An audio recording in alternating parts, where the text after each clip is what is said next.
یا ربا محمد وآل محمد صلی علی محمد وآل محمد وعجل فرج آل محمد صلی اللہ علیہ وآلہ وسلم۔ بسم اللہ الرحمن الرحیم۔ تمام مومنین بھائیوں کو تحفہ یا علی علیہ السلام مدد۔ بھائیوں، ہماری بات شروع سے چل رہی ہے محبت، قربت، عشق، لگن، لگاؤ، قربت ہی بقا ہے، اور یہ لگن، محبت، عشق، پیار مولا کے ساتھ جو ہمارے وقت کے امام ہیں، جن کی ہم ریت ہیں، شہنشاہ امام زمانہ علیہ السلام۔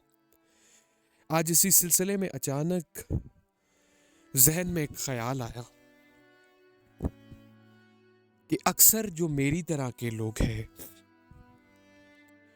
وہ اکثر ایک بات کو سامنے رکھ لیتے ہیں کہ جی ہم گنہگار ہیں، ہم خطا کار ہیں، ہم کہاں اور مولا کی پاک ذات کہاں۔ تو مولا نے توفیق دی کہ اس موضوع پر زبان کھل سکے۔ اب گناہ یا خطا، اس معاملے میں جو امام علیہ السلام کے ساتھ معاملہ ہے، جو رشتہ ہے، اس رشتے میں گنہگار ہونا یہ کوئی مسئلہ نہیں ہے، ہاں مگر غدار ہونا مسئلہ ہے۔ انسان گنہگار ہو، غدار نہ ہو۔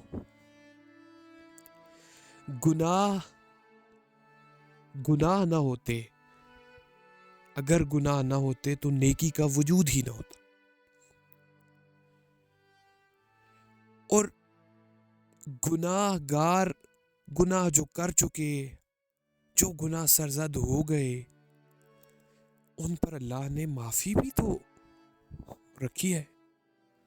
اس ذات مقدس نے یہ تو نہیں کہا کہ تم گناہ کرو گے اور اس کے بعد ختم۔ اس نے کہا تم گناہ کرو اور صدق دل سے مجھ سے معافی مانگو، میں معاف کر دینے والا ہوں، میں توبہ کو قبول کر دینے والا ہوں۔ اب وہ ذات اگر توبہ کو قبول کرنے والی ہے تو کسی انسان کو کوئی اختیار تو حاصل نہیں کہ وہ کسی کو جج کر سکے۔ اور پاتا منزل کو وہی ہے جو اس بارگاہ میں شرمندہ ہو کر، ڈر کر، خوف کی وجہ سے پیش ہو جاتا ہے، کہ ڈر اور خوف ضروری ہے۔ اور جب گنہگار پلٹتا ہے تو پھر اس میں خوف بھی ہوتا ہے، اس کی آنکھ بھی شرماتی ہے، اور اس کو یہ معلوم ہوتا ہے کہ میں گنہگار ہوں اور میری اوقات کیا ہے۔ پارسائی یہاں پر شرط نہیں ہے، بات صرف محبت کی ہے، بات صرف لگن کی ہے۔ جتنی شدت سے لگن ہوگی، جتنی شدت سے محبت ہوگی، گناہ شنا تو خود ہی پیچھے ہٹتے چلے جائیں گے۔ پیچھے کیا، آپ کے نزدیک تک نہیں بھٹکیں گے، سوچ تک نہیں آئے گی۔ اگر آئے گی تو ضمیر ملامت کرے گا، اگر سرزد ہو گیا ہے تو شدید ترین ملامت کرے گا۔ گناہ کو اپنے سامنے ایکسکیوز بنا کر اس راہ سے مت ہٹیں، چلے تو صحیح، چھوڑ دیں گناہ کہ میں گنہگار ہوں، معافی طلب کرے اس پاک ذات سے۔ اب وہ آپ نے طلب کرنی ہے، وہ آپ کی جگہ یا کوئی اور نہیں کر سکتا، وہ میں نے طلب کرنی ہے، وہ میری جگہ معافی کوئی تیسرا طلب نہیں کر سکتا۔ ہدایت مجھے چاہیے، وہ میں نے طلب کرنی ہے، میری جگہ کوئی دوسرا نہیں کر سکتا۔ یا دعاؤں کے ساتھ مجھے ہدایت نہیں مل سکتی جب تک میں اس کا خود طلبگار ہی نہیں ہوں۔ بس میں اپنے سر پہ بٹھا کے، اپنے سر پہ رکھا ہوا ہے میں نے کہ میں گنہگار ہوں، گنہگار ہوں، گنہگار ہوں۔ یہ پنڈکلا، ایک وہ پنڈکلی، ایک دیسی زبان میں وہ گٹھڑی میں نے گناہوں کی اپنے سر پہ اٹھا رکھی ہے، اور میں بس یہی رٹ دہرا رہا ہوں کہ جی میں گنہگار ہوں، میں گنہگار ہوں. اس گٹڑی کو اٹھا کے پھینکنا ہے. ہمارے مولا کریم ہے، مالک رحم کرنے والے ہیں. کیا وہ ان کی رحیمی، ان کی کریمی گنہگار پر نہیں ہے؟ تو ہے ہی گنہگار کے لیے. اب مجھے ایک عام سی مثال ہے. جو انسان ہے، جو ڈاکٹر ہے، وہ کسی مریض کے لیے ہوتا ہے، نہ کہ کسی صحت مند کے لیے. کبھی کسی صحت مند کو ہسپتال کے چکر کاٹتے دیکھا آپ نے؟ نہیں، کیونکہ مریض ہی جائیں گے، کیونکہ ڈاکٹر مریض کے لیے ہے. اب یہ ہادی ہیں، یہ ہستیاں ہدایت دینے والی ہیں، یہ ہدایت فرمانے والی پاک ذات ہے. تو یہ ہادی کس کے لیے ہیں؟ جو راہ سے پھٹکے ہوئے ہیں، جن کو راہ نہیں نظر آئی، جنہوں نے ہدایت طلب کی، ان کو ہدایت دیتے ہیں. یہ ہادی ہیں. اب یہ اور بات ہے کہ اس کو بہانہ بنا کر اور بس انسان جان چھڑاتا رہے، ایسا نہیں ہے. اس پاک ذات مقدس تک ہر رستہ کھلا ہے. جو چاہے جس رستے سے آئے، شرط مخلصی ہے. بس زبان اور دل ایک ہونا چاہیے. مولا کی طرف چلے بس چلے، قدم بڑھائے. 1 دن، 2 دن، 3 دن، 4، کبھی تو کسی لمحے اس کی مخلصی ہوگی. اور وہ ایک لمحہ جب مولا کی نظر پڑ جائے گی تو پھر آپ کی زندگی کا قیمتی ترین لمحہ ہوگا. اس لمحے سے بڑھ کر کوئی لمحہ نہیں. اور امام علیہ الصلوۃ والسلام کی یہ باتیں کرنے کا مقصد آپ بھی سوچتے ہوں گے کہ ہر ویڈیو میں بس ایک ہی بات. میرے بھائیوں، بات ایک ہی ہے، اس کے علاوہ بات ہے ہی کوئی نہیں.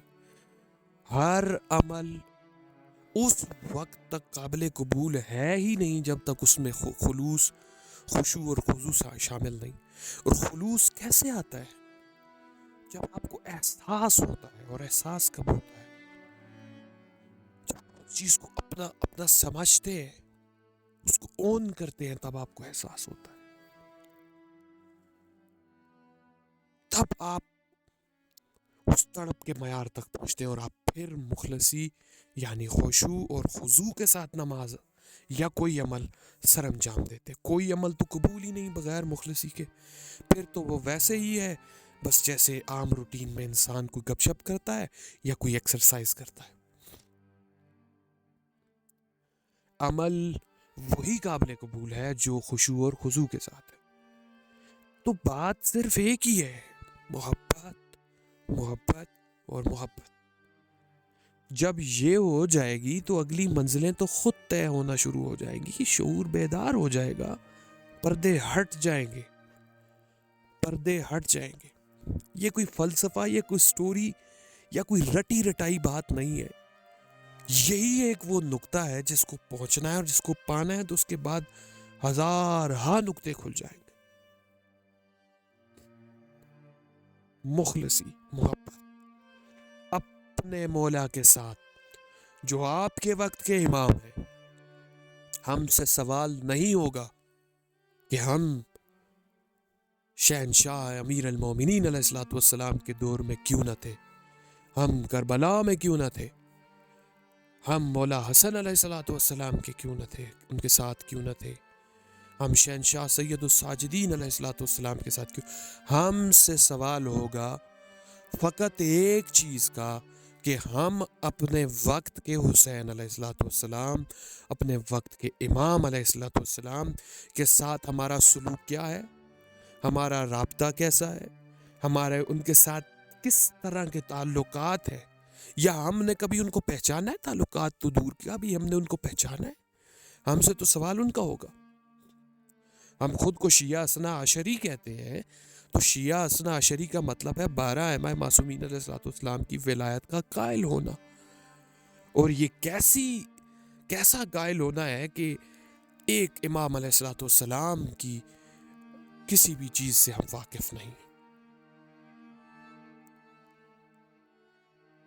ظہور دیر ہو یا سویر ہو. اور ایک حدیث مجھے مولا شہنشاہ امام صادق علیہ السلام کی یاد آ گئی. سرکار فرماتے ہیں کہ مولا کی معرفت حاصل کرو, اپنے وقت کے امام علیہ السلام کی معرفت حاصل کرو. وہ اگر تمہیں حاصل ہو جائے تو پھر تمہارے لیے یہ امر بعد میں ہو یا پہلے سے کوئی فرق نہیں پڑتا. یعنی کہ ظہور بعد میں ہو یا پہلے, تم اپنے وقت کے امام کی معرفت حاصل کرو. گویا مولا کہہ رہے ہیں کہ ظہور تمہارے اندر ہو جائے گا مولا کا. پھر جب مولا آ گئے اندر, ظہور ہو گیا اندر, دل کو صاف کر لیا اس کمرے میں سے, ساری خواہشات, گھر, گاڑی, کپڑا, مکان, خواہشات نکال دی, ہوس نکال دی کہ میں نے یہ کرنا ہے, میں نے گاڑی لے, میں نے گھر, میں نے بچے, میں نے شادی. یہ خواہشات نفسانی ہم اندر سے نکال کے اس دل کو خالی پیش کریں گے. وہ تو کریم ہے, وہ تو آتے بلانے والے ہم بنے. اب اس بات کا ہرگز یہ مطلب کوئی نہ سمجھے کہ میں یہ کہہ رہا ہوں کہ آپ گوشہ نشین ہو جائیں, سب کچھ چھوڑ چھاڑ دیں. نہیں, خواہشات کو نکالیں. خواہشات سے مراد یہ نہیں کہ آپ اپنی ضروریات کو ختم کر دیں. گھر, گاڑی, کپڑا, مکان, ہر چیز آپ کو ملے گی. آپ اپنا اندر خواہش مت رکھیں, اپنے اندر ہم خواہش مت رکھیں. خواہشات نکالیں گے اس دل سے, تو پھر جب مولا کا ظہور اندر ہو جائے, پھر آپ کے لیے نہیں کہ یہ امر, آپ کے لیے ضروری نہیں کہ یہ امر پہلے ہو یا بعد میں ہو. پھر جب بھی ہو, لبیک آپ کی روح نے کہنا ہے, آپ نے اٹھنا ہے مولا کے ساتھ, مولا کی نصرت کرنی ہے, مولا کے قاتلوں سے بدلہ لینا ہے, ایک نئی کربلا بپا کرنی ہے جس کا منظر کچھ اور ہوگا. جس فوج کے سپہ سالار شہنشاہ مولا ابو الفضل عباس علمدار علیہ السلام ہو گئے, اور اس دفعہ مولا کی تلوار بے نیام ہوگی اور کوئی بندش نہ ہوگی کسی حملہ کرنے میں. اور پھر میرے مولا بتائیں گے اشقیاء کو کہ عباس کہتے کسے ہیں. اللہم صلی علی محمد. پھر معلوم پڑے گا کہ ہاشمی خون کیسے جوش مارتا ہے. پھر معلوم پڑے گا اشقیاء کو, پھر معلوم پڑے گا دنیا والوں کو کہ ہم کن ہستیوں کے ماننے والے ہیں, کن ذوات مقدسات کے ماننے والے ہیں. تو دل نہیں چاہتا, کیا دل نہیں چاہتا آپ کا مولا کی جنگ دیکھیں, اپنے وقت کے امام علیہ السلام کی قیادت میں وہ پر رونق شاہی دیکھیں, وہ ایسی شاہی دیکھیں جس میں مومنین کی حکومت ہے, اور جس حکومت کا نام ہے حکومت الہیہ. کیا جی نہیں چاہتا کہ آپ اس حکومت کو دیکھیں جس میں عدل و انصاف اور مولا ہوں, کربلا کے بدلے ہو چکے ہوں, ایام یہ غم اٹھ چکا ہو. کون سا ایسا گھر ہے جہاں پر ہر سال ہی غم تازہ ہوتا ہے. واحد مظلوم گھرانہ اس جہاں میں صرف پاک رسول اللہ کا ہے, جن کی آل اولاد کا غم ہر سال تازہ ہوتا ہے, اور ان کا وارث پردے میں خون رو رہا ہے. ایک لمحے کے لیے بھی ان پر کسی قسم کی مسکراہٹ طاری نہیں. وہ اداس ہے دیکھ رہے,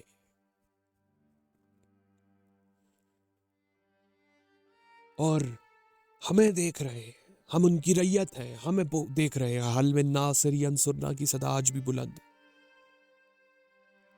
ہے. کوئی جو اس نصرت پر لبیک کہے, یہ صدا پھر بھی بلند ہے. بتا رہے ہیں فقراء مولا کے ڈیوٹی دار کہ آؤ مولا کی طرف, بلا رہے ہیں مولا, اور ہم کہاں جا رہے ہیں, یہ سوال ہم خود سے کریں.